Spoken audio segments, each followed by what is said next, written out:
I get so mad talking about this that sometimes I just want to cry because I don't understand how people don't understand this, especially when every single white South African knows a black South African who has suffered directly because of this. I could tell you the stories about Walile, Bonnie, and Sizi. The list goes on, but I'm going to tell you the story about Takoza. But before I dive into that story, let me tell you what this act replaced.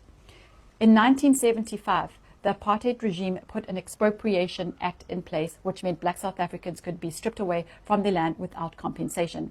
That law was still in place all the way up to 2024, after 30 years after apartheid ended, which means to this day the government owns land that does not rightfully belong to them. Takoza moved to Mulweni. Mulweni is an area that is divided in two. One half belongs to the chief, while the other half belongs to the government, because under the apartheid regime, the government stripped the chief away from his land.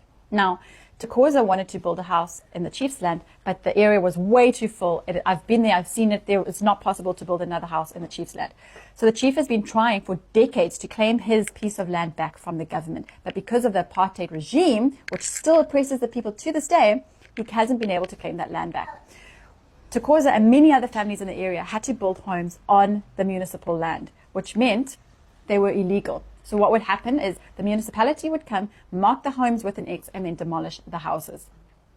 Now that Cyril Ramaphosa has signed an act that legally gives South Africans the right to own land, if they can prove that they owned it with documents or whatever they have, they can claim their land back. Like, this is huge.